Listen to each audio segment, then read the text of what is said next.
il va rappeler des éléments qu'on a déjà vus ensemble. Et ça va faire l'objet d'une série qui s'appelle « Entrer dans la promesse, les 4... » Ah, vous avez que la moitié. Les 4 élans de quoi?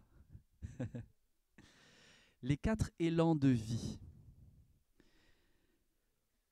On a eu l'occasion de partager avec Marc, avec Victoria, déjà plusieurs messages concernant des éléments de vision. Et l'idée, c'est à la fois de faire un résumé de ce qu'on a déjà eu l'occasion de partager et de nous inviter à rentrer dans une dynamique de prière particulière. Ça tombe bien. Je crois que les prophéties ce matin étaient plutôt explicites. Et pour commencer, j'aimerais vous lire cet énoncé de vision qu'on a pu partager qui vient nous rappeler là d'où nous venons et là où nous voulons aller. Et j'aimerais que ce texte-là, ce soit quelque chose sur lequel on revienne à plusieurs reprises et qui nous donne l'occasion de nous accorder ensemble pour vivre les promesses de Dieu. Entrer dans la promesse que Dieu veut, dans le plan de Dieu. On a besoin de ça. On a vraiment besoin de ça. Alors, avant de commencer, moi j'aimerais prier parce que je crois que ce message peut nous amener à rentrer dans une dynamique assez particulière et particulièrement concernant l'évangélisation et l'implantation. Et on a besoin du secours de Dieu, de la conduite de Dieu. Prions ensemble, s'il vous plaît. Seigneur, demande ta grâce, Seigneur, dans ce message que tu veux nous partager, dans ce message avec lequel tu veux nous rappeler, Seigneur, le plan que tu as prévu pour cette ville, pour cette région. Et Seigneur, ce matin encore, on a besoin que ce que je vais partager ne soit pas quelque chose qui vienne de moi, mais profondément de ton esprit. Que tu viennes parler à nos cœurs, que tu viennes nous conduire, Seigneur, dans cette saison. Gloire à toi d'avance pour ce que tu vas faire. Amen. Amen. Alors la vision de l'église Vie Nouvelle, vous avez vu, hein, on avait déjà eu l'occasion de présenter ce roll-up, c'est pour une vie en abondance. Mais quelle vie en abondance? La vision de l'église, si on peut la lire ensemble, tout commence lorsqu'un jeune couple, Jean et Janine Léraud, pour ceux qui ne connaissent pas, c'est les fondateurs de l'église. Lorsque ce couple répond à l'appel de Dieu pour annoncer la bonne nouvelle de Dieu qui sauve, guérit, libère et donne une vie nouvelle par Jésus-Christ. Vous dites Amen quand vous voulez. L'élan de vie est lancé. En 1953, une église naît à Angers. Arrosée par la parole prêchée et l'esprit, Dieu a fait croître cette assemblée que nous formons aujourd'hui. Du témoignage de cette première église, d'autres assemblées ont germé à Saumur, à Cholet et plus récemment à Thouars et à Loudun. Aujourd'hui encore, poussés par l'amour de Dieu, nous souhaitons équiper ceux dont les cœurs sont passionnés de Jésus pour bâtir des phares dans notre région, où la moisson est blanche, et être son église. Dieu veut passer par nous pour propager cet élan de vie. Écrivez ce nouveau chapitre avec nous. Dieu, il a une histoire prévue. Et alors qu'il revient, il veut écrire cette histoire avec nous. Il veut écrire cette histoire et il veut nous utiliser pour l'écrire. Ces 4 élans de vie ce matin, ça va être en quelque sorte par rapport à cette vision qu'on a partagée, que je viens de vous lire. L'idée, c'est de pouvoir explorer 4 éléments, 4 élans vitaux, 4 principes fondamentaux, 4 éléments qui vont nous permettre de voir c'est quoi l'église Vie Nouvelle. Et c'est important de nous le rappeler, c'est important de le présenter parce qu'on a besoin de vivre ces 4 éléments-là en particulier. Ces 4 élans de vie qui ne viennent pas de nous-mêmes. Ce n'est pas notre vie qui est important, c'est la vie de l'esprit en nous. Et ça, c'est vraiment fondamental.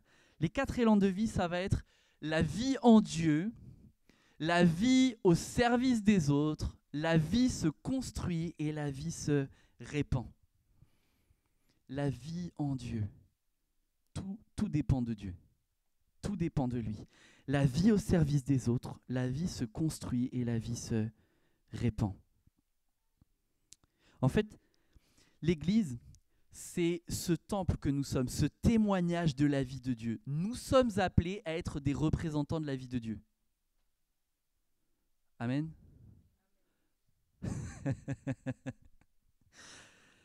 En fait, Dieu, il est l'auteur de la vie, le créateur, le sauveur de nos âmes.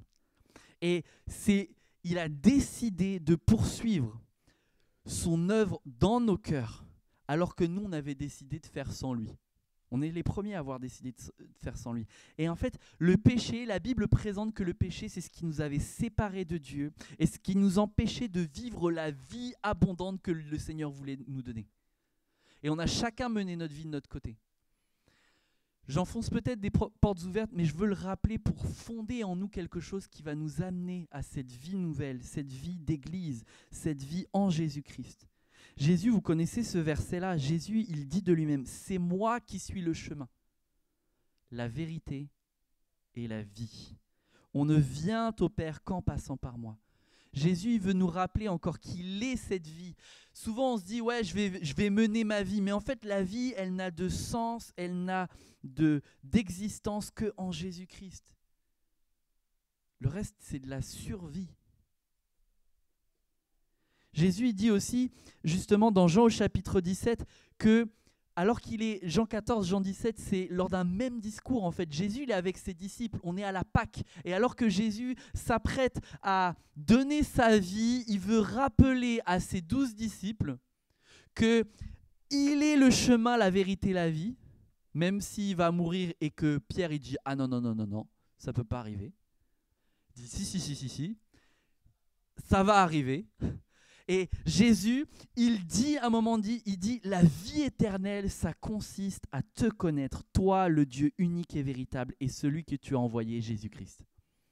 Il parle pour lui-même et il dit que la vie, elle vient de lui et elle vient du fait de le connaître. Pas seulement, je connais des choses sûres. Moi, je connais des choses sur Macron, mais je ne le connais pas. Je connais des choses sur des personnalités. Mais connaître Jésus, c'est bien plus que ça, et nous le savons. La vie éternelle, ça consiste à le connaître. Ça veut dire que la vie éternelle, ça commence pas quand on est au ciel, ça commence quand on est maintenant là sur terre avec Jésus. Et on doit vivre cette réalité de la vie éternelle maintenant. La vie éternelle, c'est pour maintenant. Et ça a du sens lorsqu'on met en pratique la parole de Dieu.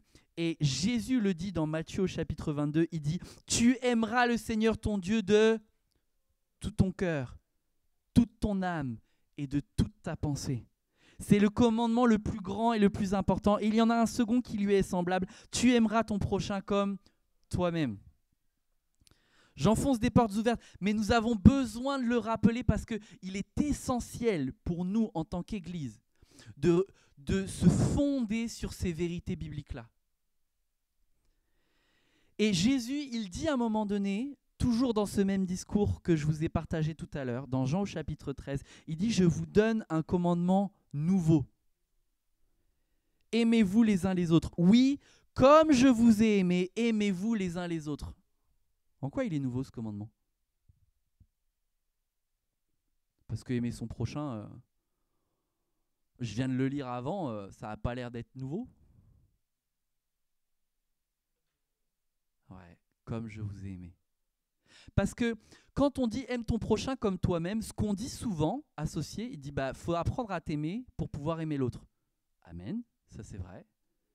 Sauf que la référence, c'est plus moi, c'est lui. Comme je vous ai aimé. T'as beau dire, ouais, mais moi, je ne suis pas assez ci, je ne suis pas assez ça, je suis trop ci, je suis trop ça. Tu réfléchis en égocentrique. Tu es en train de réfléchir comme ce que la société propose.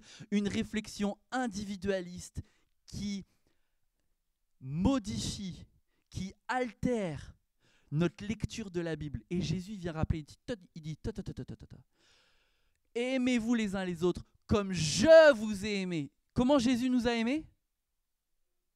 Il a donné sa vie. Il n'a pas regardé à ses intérêts, il a regardé à l'intérêt de Dieu le Père qui l'envoyait pour sauver l'humanité. C'est l'œuvre de Jésus et nous devons nous le rappeler.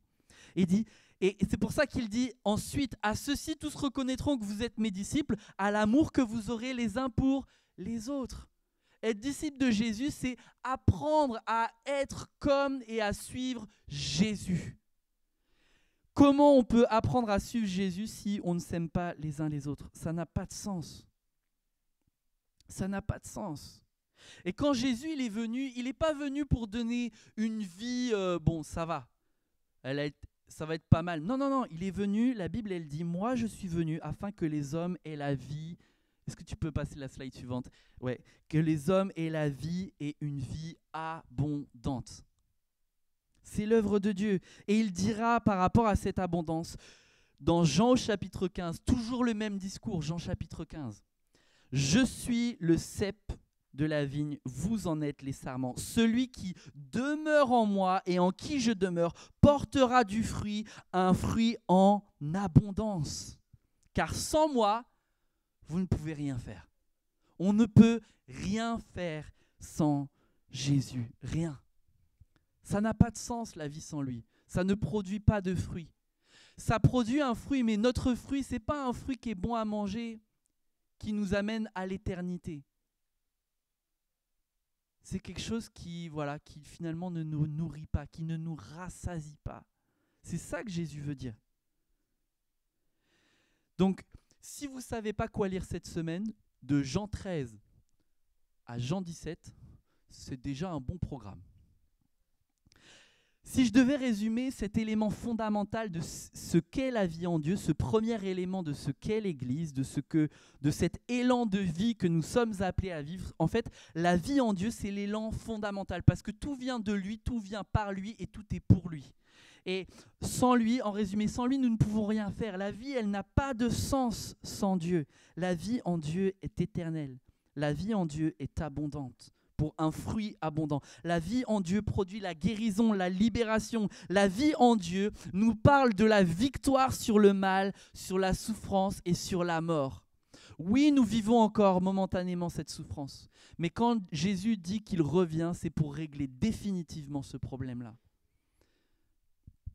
Vous le savez pour la plupart, mais nous devons nous le rappeler pour marcher avec Dieu d'une manière nouvelle, d'une manière rafraîchissante et avec un élan de vie. Et la vie en Dieu nous donne une espérance et rappelle le tout accompli de Dieu, qui produit le salut, la guérison et la libération.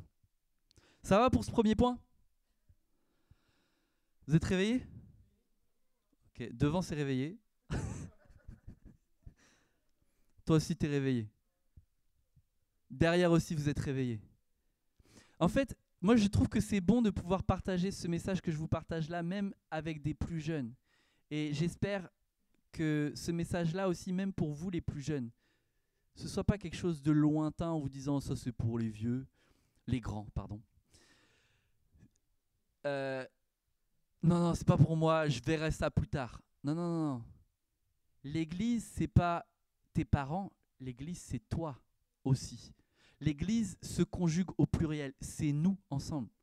Et toi, tu es dans le bateau. Ouais, j'ai pas choisi d'être dans le bateau. Ouais, sauf que le bateau, c'est un bateau qui porte la vie. C'est un bateau qui veut te porter le secours. C'est une bénédiction. Tu t'en rends peut-être pas compte. Ou alors tu te dis, je suis au bénéfice de ça. Mais Dieu, il veut te parler aussi. Toi qui es petit. Toi qui te dis, non, je verrai ça plus tard. La parole, elle est pour toi maintenant. Parce que la vie éternelle, comme je l'ai dit tout à l'heure, c'est pas quand on sera au ciel, c'est maintenant. C'est pour toi maintenant. La vie en Dieu. Mais la vie, elle a besoin de se construire. C'est un processus. C'est quelque chose qui prend du temps. Et les métaphores, on a déjà eu l'occasion de prêcher à plusieurs reprises là-dessus à l'église. Les métaphores de la construction, de la croissance végétale, c'est des métaphores que la Bible emploie régulièrement pour montrer que la vie en Dieu, la vie nouvelle, en abondance, se construit, se développe. Paul dira dans 1 Corinthiens 3, slide suivante, « Moi j'ai planté, Apollos a arrosé, mais c'est Dieu qui a fait croître. » Parce que peu importe qui plante, qui arrose, L'important, c'est Dieu qui fait croître. Et j'ai beau partager cette parole-là. On aurait beau dire quoi que ce soit, dire si c'est Guillaume qui prêche, ah ben non, je ne vais pas écouter, ça me saoule. Si c'est Guillaume qui prêche, non, je ne mettrai pas en pratique. Par contre, si c'est Marc qui prêche, là, je vais mettre en pratique. Peu importe qui prêche, l'enjeu, ce n'est pas le messager, l'enjeu, c'est le message. Et l'enjeu, c'est celui qui a proclamé ce message-là de toute éternité. C'est Dieu lui-même. Parce que Dieu est en mission. Souvent, on se dit, il faut que je rentre dans la mission de Dieu, il faut que je fasse ceci, il faut que je fasse cela. Et quand on lit la slide, est-ce que tu peux passer la slide suivante, pas le graphique, l'autre d'après là? Ouais, celle d'après, super. Quand on lit ce texte-là, ce mandat que Dieu nous donne, on lit « Alors Jésus s'approcha d'eux et parla ainsi. J'ai reçu tout pouvoir dans le ciel et sur la terre. Allez donc dans le monde entier, faites des disciples parmi tous les peuples, baptisez-les au nom du Père, du Fils et du Saint-Esprit et apprenez-leur à obéir à tout ce que je vous ai prescrit. Et voici, je suis moi-même avec vous chaque jour jusqu'à la fin du monde. » Nous connaissons ce mandat-là. On sait que c'est la grande mission, la grande commission. Les théologiens parlent, c'est un texte fondateur, c'est un texte important. Sauf que ce qu'on ne comprend pas, et souvent ce qui nous fait défaut dans la compréhension de ce texte-là, c'est que ce n'est pas que Dieu a une mission pour son Église. C'est que Dieu a une église pour sa mission. En fait, Dieu, il n'a pas attendu son église pour œuvrer et rentrer dans la mission de salut de l'humanité. Dès Genèse 3, à peine l'homme et la femme chutent, Dieu prépare un plan de sauvetage de l'humanité. Sa mission est lancée, sa mission est communiquée et sa mission est promise. Et cette mission-là fait que des fois on se dit « il faut que je fasse la mission de Dieu. Il faut que je fasse la mission parce que Dieu m'a dit machin, Dieu m'a dit ceci, il faut que je rentre là-dedans. » Non. Il faut que tu te rappelles que ce n'est pas ta mission. C'est que Dieu, il a son Église et qu'il a accompli cette mission lui-même. Et de temps en temps, il veut t'utiliser. Et c'est pas de temps en temps dans le sens où farniente le reste du temps. Non. En fait, c'est que Dieu, il t'amène à lui obéir et qu'à chaque fois qu'il y a un miracle, à chaque fois qu'il y a une œuvre, à chaque fois qu'il y a une guérison, à chaque fois qu'il y a une transformation, à chaque fois qu'il y a l'élan de vie, c'est parce que lui a agi. Le fruit, c'est lui qui le porte. C'est pour ça que nous avons lu tout à l'heure. Sans moi, vous ne pouvez rien faire. On ne peut rien faire sans Jésus. On ne peut rien faire sans lui. Mais nous sommes appelés à demeurer en lui. Alors, la vie, c'est un processus, c'est quelque chose qui prend du temps. Et j'aimerais vous montrer ce schéma-là, ce processus-là. En fait, c'est quelque chose qu'on a eu l'occasion de partager avec Marc et Victoria. Et qu'on veut vous montrer parce que, en fait, c'est un processus de vie. Est-ce que vous voyez, vous qui êtes au fond? Pas trop bien. Hein? Ouais, c'est ce que je me disais. Bon, vous voyez quand même le cercle et puis la petite plante qui pousse? Ça, c'est bon, ok. En fait, Dieu, il met en place un processus de croissance pour nos vies. Et nous sommes appelés à rentrer dans cette œuvre de construction que Dieu fait. Ça commence par ce texte-là qu'on a lu tout à l'heure, « Faites des disciples ». Faites des disciples. Pour ceux qui ne croient pas. Et il y a des activités qui peuvent se mettre en place pour cela. Ensuite, il y a l'enjeu de les baptiser. Le nouveau converti, de l'amener au baptême. Il y a des activités qui sont là pour préparer les personnes à rentrer dans cette vie-là. Puis il y en a qui viennent de droite, de gauche et qui sont déjà chrétiens. Et ils ont besoin de s'intégrer. On arrive là-haut. Pour rentrer dans cette vie nouvelle là à Angers, parce que si vous êtes là, peu importe l'endroit d'où vous venez, ce n'est pas par hasard. Ensuite, le Seigneur nous appelle à vivre l'enseignement pour un chrétien qui s'engage, pour un disciple qui mûrit, un disciple qui vit la foi, un disciple qui rentre au service de Dieu, qui aime son prochain, comme Christ a aimé l'Église. Et puis, pour vivre quoi? La multiplication. Nous sommes appelés à être des disciples qui font d'autres disciples. Nous sommes appelés à rentrer dans cette vision que Dieu a, et lui, il le fait parce que Paul, il a beau avoir planté la plante. Apollos, il a beau l'avoir arrosé. Qu'est-ce qui a changé? C'est que Dieu fait croître. Et si on peut lire Éphésiens 4:12, si tu peux mettre la slide d'après, il a fait don de ces hommes. On connaît ce verset Éphésiens 4:11 où il parle des apôtres, des prophètes, des évangélistes, des pasteurs et enseignants. Et là, il dit, il a fait don de ces hommes pour que ceux qui appartiennent à Dieu soient rendus aptes à accomplir leur service en vue de la construction du corps de Christ. Dieu construit son Église. Et on a besoin de se rappeler et de porter notre confiance en Dieu, même dans les moments instables, même dans les moments où on se dit, bon, bah, la construction, elle avance pas bien vite, Seigneur. Hein. Ouais, sauf que toi, tu vois le bâtiment. Dieu, il voit quelque chose dans les cœurs. Et avant de construire le bâtiment, Dieu veut construire ton cœur. Et peut-être que Dieu, il nous a permis de vivre tout ce temps-là sans que le bâtiment soit construit pour nous rappeler que ce qui est important, c'est pas le bâtiment, c'est que ça se soit construit.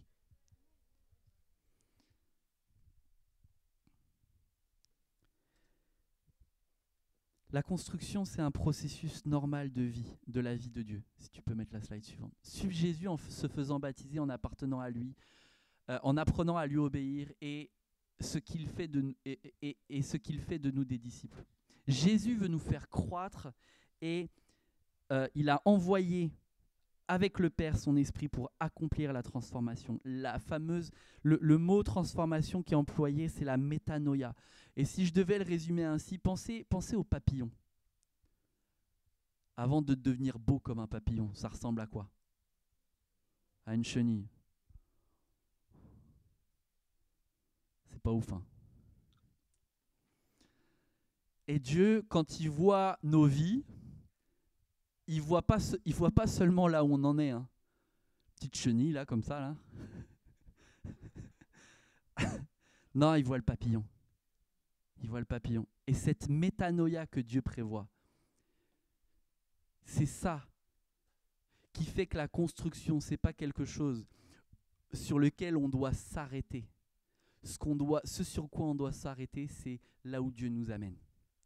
On doit porter nos regards vers lui. On doit porter nos regards vers ce que Dieu va faire.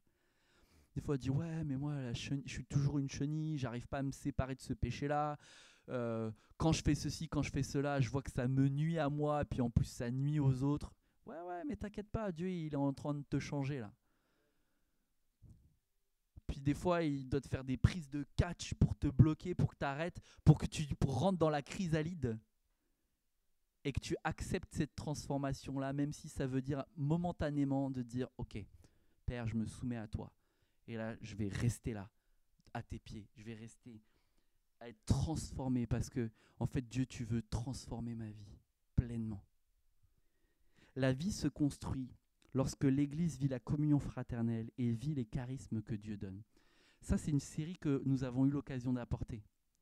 L'Église, c'est une communion des charismes. Et je rappelle cela parce que, en fait, la vie se construit. Je ne suis pas en train de parler de chacun de vous, je suis en train de parler de nous ensemble. Et des fois, quand on en prend le message, on le prend toujours pour nous-mêmes. Oui, on doit le prendre pour nous-mêmes, mais ce n'est pas pour un enjeu de juste moi. La société, elle a assez, normalement, pour te dire moi, toi, je veux prendre soin de toi, prends soin de toi. Il y a les marques, vous les connaissez. Tous ces slogans où moi est important, iPad, iPhone.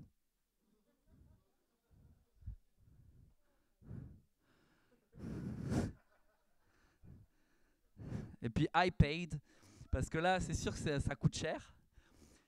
Et toutes ces choses-là nous amènent à toujours nous centrer sur I, moi. Moi, toujours moi. Mais il faut arrêter moi. Qu'est-ce que Dieu veut? La vie se construit, c'est comment Dieu nous construit ensemble. Et Dieu veut faire quelque chose de fort dans nos vies. Deuxième point, ça va? Le premier élan de vie, c'est quoi? La vie? Voilà. Ouais. La vie en Dieu. Deuxième point, la vie se... Ok. Vous êtes fort. Ah, vous êtes fort. Heureusement qu'il y en a qui suivent. Ça me rassure là. Là, je me sens mieux. Là, je me sens mieux. La vie au service des autres. Pourquoi ? Parce que notre vie n'a de sens que si on n'est pas centré sur nous-mêmes. Parce que quand on se centre sur Dieu, quand on se centre sur nous-mêmes, pardon, non seulement on ne peut pas centrer sur Dieu, mais du coup on ne peut pas aimer les autres. Parce que quand Jésus il dit le plus grand commandement c'est aime ton Dieu et celui qui est semblable c'est aime ton prochain, c'est que tu ne peux pas bien aimer ton prochain si tu n'aimes pas Dieu. Tu ne peux pas bien aimer ton prochain si tu ne vis pas cette relation-là avec Dieu. C'est pour ça que la vie en Dieu, c'est ce qui est fondamental, c'est cet élan de vie fondamental. Mais la vie au service des autres, c'est ce qui doit nous animer en tant qu'Église. Parce que si on veut porter du fruit dans notre société, nous sommes appelés à le vivre en Dieu. Je relis ce texte-là de Jean 15. « Je suis le cep de la vigne, vous en êtes les sarments. Celui qui demeure en moi et en qui je demeure. » Il faut que Christ demeure dans nos vies. Alors on portera du fruit en abondance. Car sans moi, vous ne pouvez rien faire. Sans Jésus, nous ne pouvons rien faire. Mais d'où ça vient ? D'où ça part ? En fait, vous connaissez cette parabole du bon samaritain. Je n'aurai pas le temps de l'expliciter parce que, vous voyez, déjà, je parle longtemps. Ça va ? Ça va. Ouais, vous êtes clément avec moi aujourd'hui. Il y a un moment donné dans la parabole du bon samaritain, et je vais juste lire le verset 33, « Mais un samaritain qui voyageait arriva près de lui, près de celui qui était blessé, près de celui qui avait été malmené, qui avait été battu. Et il fut rempli de compassion lorsqu'il le vit. » À quel point on est ému de compassion lorsqu'on voit celui ou celle qui est à côté de nous dans le besoin. Et il y a un élan de vie là-dedans. Et ce qui est difficile, c'est qu'on oscille souvent entre deux extrêmes qui ne sont pas équilibrés. Entre la culpabilité destructrice et la passivité. Et ça, c'est terrible. Parce que quand on se dit « Ah ouais, mais il faut que je fasse du bien à mon prochain », et puis là, tu te dis « Oh, mais en fait, j'ai pas fait du bien à telle personne. » Et puis quand j'ai vu ce SDF qui était là, ou que j'ai vu ce passant, je lui ai pas donné. Et en fait, il y a tellement une culpabilité qui nous arrive et qui est malsaine. Cette culpabilité-là, elle est pas saine. Parce que qu'est-ce qui doit nous animer lorsqu'on veut porter du bien à celui qui est à côté de nous dans le besoin ? Si c'est la culpabilité, alors tu n'as rien compris de l'évangile. Par contre, si c'est l'amour qui te porte, alors tu as le bon leitmotiv. Mais ce bon leitmotiv-là, il ne vient pas de ce que tu te sens de dire « Oh, Dieu m'a dit, il faut que j'aime mon prochain. » Non, non, non, non, non, non, non. Parce que tu as été dans la présence de Dieu, parce que tu as été ému de compassion comme Jésus a été ému de compassion. Il y a un élan de vie qui est en toi, qui est en train de grandir et qui te dit « Mais je ne peux pas m'empêcher de le bénir parce que moi, j'étais tellement béni. » Et c'est ça l'œuvre de Jésus, c'est ça cette bonne motivation qui peut nous amener à éviter la culpabilité qui est malsaine et éviter la passivité qui nous fait dire, de toute façon, Jésus il dit, alors que la femme Marie, la femme prostituée Marie de Magdala, elle versait l'huile et dit il y a Judas qui est en train de protester, qui est en train de dire mais on aurait pu gagner de l'argent de ce parfum-là. Et puis Jésus il dit mais il y aura toujours des pauvres. Mais moi vous ne m'aurez pas toujours. Alors oui, on est face à une société où tant que Jésus ne revient pas, la pauvreté sera là, la misère sera là. Et je ne parle pas de la pauvreté matérielle, je parle aussi de la pauvreté là. Mais face à ce constat-là, ça ne doit pas nous amener à nous décourager en train de dire « Bon, bah, de toute façon, il y aura toujours des pauvres. » Alors, voilà.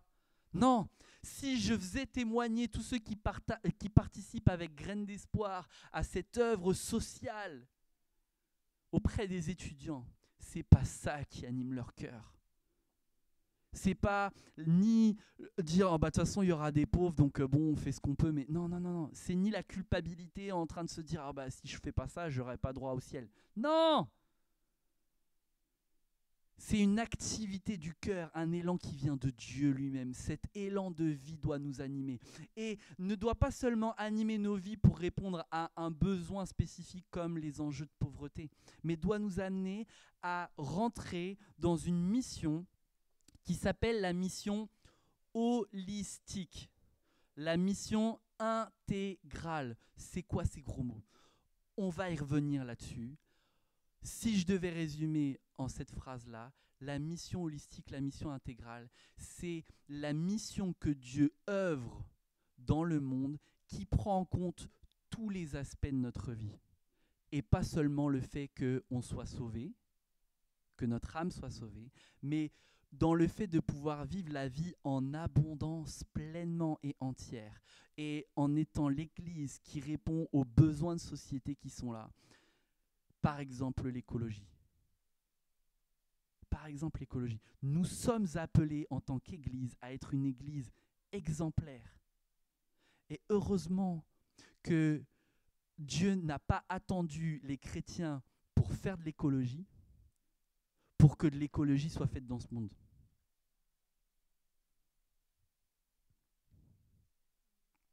C'est chaud, hein. C'est chaud à admettre parce que, en fait, on se dit, ouais, mais les bonnes choses, s'il y a des bonnes choses dans ce monde, c'est parce que les chrétiens le font. Ah mince, en fait, Dieu, il sert aussi des non-chrétiens pour faire des bonnes choses. Heureusement.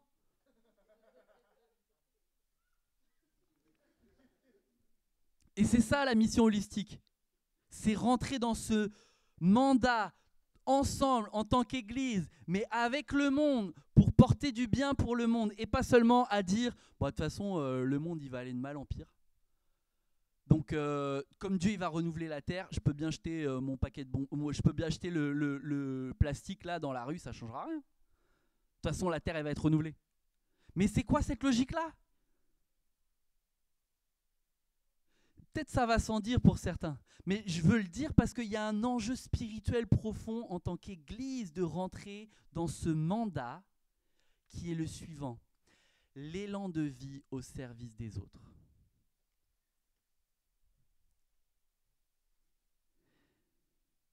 Il y a deux citations que je voudrais vous partager pour illustrer aussi comment l'Église est appelée à être cet élan de vie.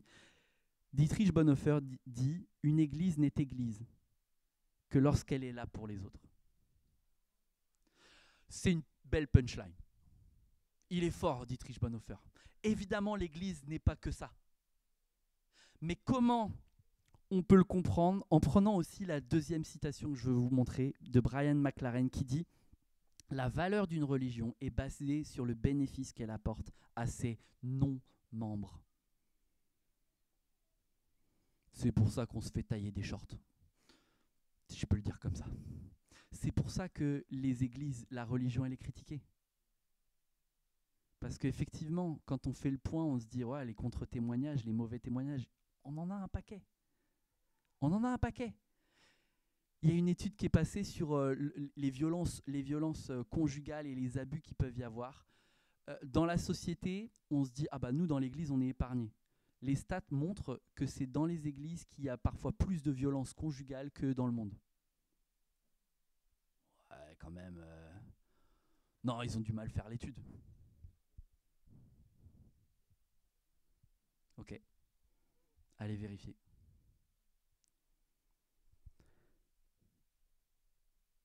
La vie, si je devais résumer maintenant, la vie au service des autres, nous parle que l'Église est l'Église lorsqu'elle est tournée vers le monde et vers ses besoins.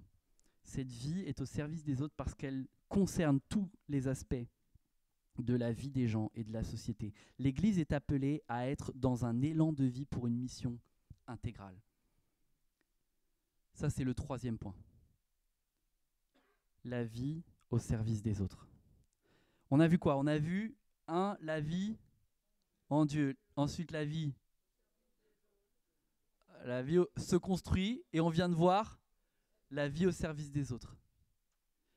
3 élans de vie. 4e élan de vie et sur lequel je veux pouvoir m'attarder pour nous conduire en tant qu'Église à une dynamique de prière particulière. La vie se répand. Merci Seigneur parce que c'est le Saint-Esprit qui répand cette vie-là. Quand bien même nous, on est parfois grincheux en disant ceci, en disant cela, mais nous, on vivra l'Église que lorsque ceci, lorsque cela, on sera l'Église, Non, non, non. En fait, qu'est-ce qui fait que nous sommes l'Église et que nous rentrons dans ce mandat? C'est ce que Paul dit dans 2 Corinthiens 5, versets 14 et 15. Je vous dis, je fais que du résumé aujourd'hui. C'est que l'amour de Christ nous presse, parce que nous sommes convaincus que si un seul est mort pour tous, donc tous sont donc morts. Et s'il est mort pour tous, c'est afin que ceux qui vivent ne vivent plus pour eux-mêmes, mais pour celui qui est mort et ressuscité pour eux. Dieu nous a réconciliés avec lui par Christ et nous a confié le ministère de réconciliation. Cette parole-là, vous voyez comment ces élans de vie-là sont imbriqués. Finalement, on retrouve chacun des éléments à chaque fois. C'est comme une tresse, c'est comme un tressage qui vient lier les différentes parties de l'élan de vie. Mais en fait, nous ne sommes plus appelés à vivre pour nous-mêmes, mais nous sommes appelés à rentrer dans ce mandat que Dieu veut faire une œuvre particulière à Vie Nouvelle, à Angers, dans le Maine-et-Loire, dans notre région, dans notre pays et jusqu'aux extrémités de la terre. Et Dieu a envoyé son esprit pour nous communiquer une puissance afin d'être ses témoins.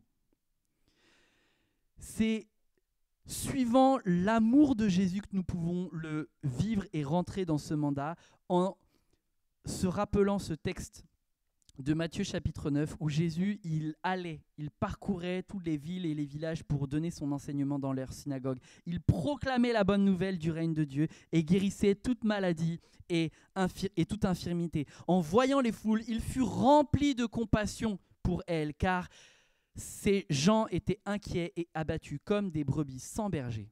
Alors il dit à ses disciples, la moisson est abondante, mais les ouvriers sont peu nombreux. Demandez donc au Seigneur, à qui appartient la moisson, d'envoyer des ouvriers pour la rentrée. Et alors qu'il y a eu cet événement-là, qu'est-ce qui vient juste après Matthieu 10, verset 1, il dit « Jésus appela ses 12 disciples et leur donna ». Dieu prévoit les choses. Jésus appelle Vie Nouvelle, l'église Vie Nouvelle, et leur donna. Dieu a déjà donné.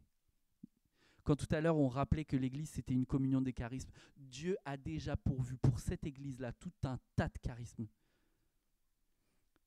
Je suis émerveillé, je suis touché par Dieu de voir en vous regardant les uns les autres, de pouvoir dire « Ah, Seigneur, il t'a donné quelque chose de tellement beau à toi, et puis à toi, et Dieu, il t'a donné quelque chose de tellement beau, et puis à toi aussi. » Et tous ces charismes-là sont appelés à être mis au service pour que la vie se répande. C'est l'œuvre de Dieu, mais c'est pas toi qui vas te répandre. C'est l'esprit qui est en toi qui est appelé à se répandre. C'est pour ça que tu as besoin de te fonder en Dieu, te rappeler de venir devant Dieu et de commencer dans la prière. Demandez donc au Seigneur à qui appartient la moisson d'envoyer des ouvriers pour la moisson. Pour vous rappeler ce que Marc a pu partager dans l'Assemblée Générale de 2023, j'aimerais juste vous partager cette carte de France où on rappelle que la moisson est blanche. Si tu peux mettre la slide suivante. La moisson est blanche. Vous voyez, cette carte-là, on l'a présentée pour animer des temps de prière, pour vous encourager à la prière. Et le Maine-et-Loire, globalement, cette zone blanche qui est à l'ouest de la France, c'est là où il y a peu d'églises par habitant. Et plus c'est clair, moins il y a d'églises, plus c'est foncé, plus il y a d'églises. Il n'y a pas beaucoup d'églises dans notre région. Et si on fait le point, il y a un constat à faire, slide suivante s'il te plaît. Dans ce tableau-là, on voit combien il y a d'églises dans le Maine-et-Loire. Il y en a 14 référencées par le CNEF. 14 églises évangéliques référencées par le CNEF. Si on fait le point là-dessus, alors que actuellement dans notre département, il y a une église pour 140 000 habitants. Comment ça, il y a une église pour 140 000 habitants? Oui, oui. Dans notre région, nous avons une église pour 140 000 habitants. combien on touche de personnes avec notre église. Et ce qu'on voyait, c'est que la moyenne nationale française, c'est une église pour 27 000 habitants. Vous voyez la différence? Il y a à peu près un facteur 5 entre la moyenne nationale et la moyenne dans notre département. Nous le savons déjà, ça a déjà été présenté, je viens pas raconter quelque chose de nouveau. Ce que je veux nous amener à considérer, c'est que seulement pour rejoindre la moyenne nationale, il faudrait implanter 17 églises. Ça fait du boulot. Ça fait du boulot. Mais ce constat-là, nous avons besoin de le faire pour considérer maintenant le département, si tu peux mettre la slide suivante, comme quelque chose que Dieu est en train déjà de faire au travers de notre Église. Pourquoi? Parce que l'Église à Angers, et nous l'avons lu, l'œuvre elle est déjà faite. Quand j'ai lu le début de l'énoncé de vision, tout commence lorsque le couple Jean et Janine Leroux commence cette œuvre d'implantation. Il y a eu la première implantation à Angers, il y a eu à Saumur, à Cholet. Et puis ensuite, depuis Saumur, avec Thouars et Loudun.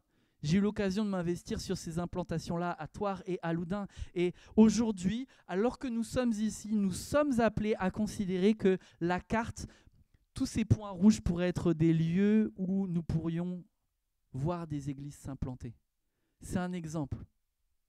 Mais ce que nous avons besoin aujourd'hui, alors qu'on considère notre mission pour le département, c'est qu'est-ce que Dieu veut? Où est-ce que Dieu veut qu'on implante? Quand est-ce que Dieu veut qu'on implante? Et avec qui Dieu veut qu'on implante? Si je peux mettre aussi la carte pour qu'on prenne conscience aussi de la métropole angevine. Ici, les points rouges, c'est là où il y a des églises.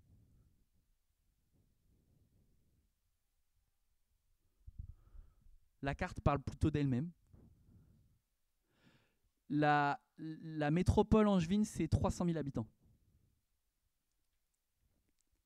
C'est bien, c'est important qu'il y ait ces églises-là. Mais nous sommes appelés à rayonner en fait. Et si nous sommes l'Église, nous rentrons dans ces 4 élans de vie, nous rentrons dans cette vision et nous voulons rentrer dans cette vision. Et la rappeler pour moi aujourd'hui, c'était quelque chose d'important, de précieux pour nous amener au mouvement. Si tu peux ah ouais, j'allais vous questionner, mais j'allais faire le quiz pour ce matin, mais là c'est cuit là. On a vu la vie en Dieu. On a vu la vie au service des autres. On a vu la vie se construire et la vie se répand. Je le répète parce que c'est pédagogique. C'est pour nous faire retenir. Je veux vous inviter à retenir ces éléments de vie, ces élans de vie.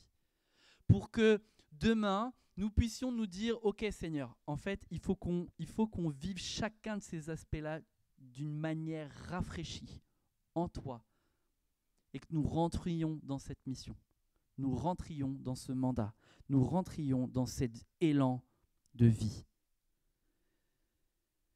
Et c'est pour cette raison que, avec l'équipe pastorale, on voulait nous engager en tant qu'Église à commencer une œuvre dans la prière. Tout commence dans la prière, tout finit dans la louange, c'est la prière. Mais nous ne pouvons pas faire l'économie de se lancer dans un projet si la prière n'est pas au centre. Je suis profondément convaincu que nous le faisons déjà individuellement. Mais ce vers quoi nous avons besoin de nous lancer, c'est une prière qui unit, qui s'accorde, qui cherche la face de Dieu et qui obéit à ce que Dieu dira d'une manière précise et prompte. Parce que si on prie chacun de notre côté, c'est bien. Mais je crois que nous croyons que prier ensemble a une portée bien plus grande. Pas parce qu'on multiplie les prières, mais c'est parce que quand on décide de prier ensemble, il y a une œuvre puissante de l'Esprit qui se fait pour nous unir, pour nous amener à considérer ensemble ses voies. Et alors qu'on s'unit autour de cette vision, on s'unit autour de Christ lui-même, eh bien, le péché tombe, les conflits entre nous tombent, l'impatience tombe, et nous sommes unis pour rentrer dans la mission de Dieu. c'est pour cette raison que aussi là cette semaine, on vous a proposé ce temps de prière avec la visio. Alors pas la visio avec le téléphone, parce que la taille du groupe ADD Angers annonce fait qu'on peut juste faire l'appel téléphonique. Mais nous voulons aujourd'hui, à partir d'aujourd'hui, lancer une dynamique de prière particulière pour qu'en septembre 2025, avec ceux qui seront prêts, avec ceux, comme Jésus a dit, qui seront prêts pour rentrer dans la moisson, on puisse commencer une œuvre particulière. Et si nous voulons le vivre, il faut vraiment qu'on s'unisse dans la prière. On ne peut pas faire l'économie de ça. Et pour commencer cette œuvre de la prière, j'aimerais nous encourager que dans les semaines à venir, les mardis qui suivent, on puisse ensemble se retrouver et prier ensemble. Pour se dire, ok Seigneur, maintenant on va chercher ta face. Maintenant on va prendre le temps. Parce qu'il est important qu'on s'assemble. Et merci Seigneur pour tous les temps de prière qu'on peut prendre chacun. Que ce soit avec les jeunes qui prient ensemble, les aînés qui prient le mercredi après-midi, les groupes de vie dans lesquels vous vous retrouvez où vous priez ensemble. Mais quand je veux parler de ça, quand je veux parler de ce temps de prière, je veux parler d'une prière où on est ensemble. Et on va se dire, ok Seigneur, on va prier. On va prier ensemble. Alors on a chacun nos activités personnelles, les impératifs qui fait qu'on ne peut pas toujours être là. Dans la mesure du possible, j'aimerais nous encourager à se dire, ok, à partir de ce mardi et les mardis suivants jusqu'en septembre, on veut prendre du temps pour chercher Dieu. On veut prendre du temps pour savoir où Dieu veut nous amener à implanter, avec qui Dieu veut nous emmener à implanter, que le Seigneur nous unisse, que le Seigneur suscite en nous des hommes et des femmes qui vont dire « Ouais, ok, je suis dedans, j'y vais, je suis prêt à implanter là où je suis ». Que le Seigneur nous conduise peut-être avec des groupes de vie aussi à ce que les groupes de vie qui peuvent être là, suivant où ils sont, suivant le groupe, là où en est le groupe, que ça puisse devenir une implantation d'église. Que là où nous sommes, nous puissions nous lancer dans une vie, un élan de vie qui vient de Dieu lui-même. Ça vous parle ? J'aimerais qu'on puisse déjà commencer à prier. Est-ce que l'équipe louange veut bien s'approcher ? Et j'aimerais nous inviter à prier et peut-être nous porter dans cet élan de vie maintenant. Alors, ça vaut ce que ça vaut. Mais je pense que si on veut rentrer dans cette vision-là, d'être l'église vie nouvelle pour vivre une vie en abondance, en vivant la vie en Dieu, la vie au service des autres, la vie qui se construit et la vie qui se répand, si nous voulons vivre ça, nous sommes appelés à nous engager dans la prière et prendre le temps maintenant. Est-ce que vous voulez vous engager à ça et qu'on puisse prendre du temps maintenant pour prier ? Et peut-être qu'on puisse se lever pour marquer notre assentiment et qu'on se dise, ok, à partir d'aujourd'hui, j'y vais. À partir d'aujourd'hui, j'avance. À partir d'aujourd'hui, je rentre dans une dynamique nouvelle. Ça ne veut pas dire que ça n'a pas été fait. Ça ne veut pas dire qu'on n'a pas déjà avancé. Il faut célébrer ce que Dieu a déjà fait. Il faut célébrer les élans de vie. Mais aujourd'hui, on a besoin de s'accorder ensemble parce que l'important, ce n'est pas est-ce que toi, tu fais bien ? Est-ce que toi, tu fais bien la mission ? Est-ce que toi, tu es dans la mission ? C'est est-ce que nous entrons dans la mission ? Est-ce que nous sommes dédiés, dévoués au Seigneur à chercher sa face pour entrer dans le mandat que Dieu a prévu ? Prions ensemble. Seigneur, nous crions à toi maintenant. Nous demandons ta grâce, Seigneur. Nous demandons ta grâce, Saint-Esprit. Viens, Seigneur, œuvrer dans nos cœurs. Père, je te prie, Seigneur, pour cette saison dans laquelle nous voulons rentrer. Père, tu sais qu'il y a plein de projets qui sont là, mais l'important, ce n'est pas nos projets, c'est le tien. Père, nous te prions que nous puissions nous unir dans la prière. Nous te prions, Seigneur, que tu viennes nous donner cet élan de vie. Je demande ta grâce, Seigneur, pour un élan de vie maintenant, Seigneur. Remplis-nous de ton esprit. Père, je te demande, Seigneur, que tu viennes faire une œuvre dans nos cœurs, de nous convaincre de cet élan de vie, de ce besoin que nous avons. Il y a tant de choses qui ont déjà été prêchées. Nous voulons nous rappeler ce qui a été et communiquer. Nous ne voulons pas être ces auditeurs oublieux. Comme ce que nous avons entendu, Seigneur, dans les prophéties, nous voulons rentrer dans cette vision que tu as. Nous voulons rentrer dans ce projet que tu as. Est-ce qu'on peut élever nos voix tous ensemble maintenant, Seigneur? Alléluia, Jésus. Nous demandons ta grâce, Seigneur. Alléluia, Jésus.